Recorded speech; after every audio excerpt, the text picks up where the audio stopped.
ಭಾರತೀಯ ಹವಾಮಾನ ಇಲಾಖೆ ಜುಲೈ 30ರವರೆಗೆ ದೇಶದ ಹಲವಾರು ರಾಜ್ಯಗಳಲ್ಲಿ ರೆಡ್ ಅಲರ್ಟ್ ಘೋಷಿಸಿದೆ. ಕರ್ನಾಟಕದಲ್ಲಿ ಮುಂಗಾರು ಮಳೆ ಚುರುಕಾಗುತ್ತಿರುವ ಹಿನ್ನೆಲೆಯಲ್ಲಿ ಕರಾವಳಿ ಹಾಗೂ ಒಳನಾಡಿನ ಹಲವು ಜಿಲ್ಲೆಗಳಿಗೆ ಭಾರೀ ಮಳೆಯ ಮುನ್ಸೂಚನೆ ನೀಡಲಾಗಿದೆ.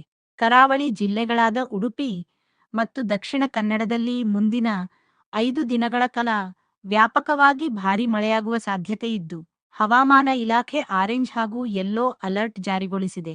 ಕರಾವಳಿ ಮತ್ತು ದಕ್ಷಿಣ ಒಳನಾಡಿನ ಕೆಲವು ಜಿಲ್ಲೆಗಳಲ್ಲಿ ಬಿರುಗಾಳಿ ಸಹಿತ ಭಾರೀಯಿಂದ ಅತ್ಯಧಿಕ ಧಾರಾಕಾರ ಮಳೆ ಸುರಿಯುವ ನಿರೀಕ್ಷೆಯಿದೆ.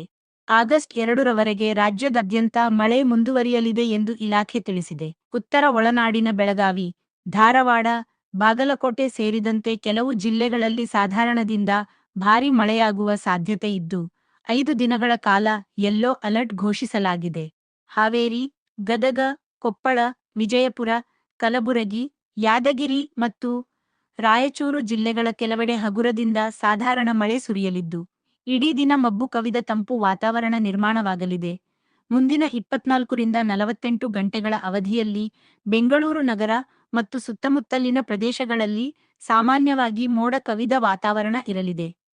ನಗರದ ಕೆಲವು ಭಾಗಗಳಲ್ಲಿ ಹಗುರದಿಂದ ಸಾಧಾರಣ ಮಳೆಯಾಗುವ ಸಾಧ್ಯತೆ ಇದೆ.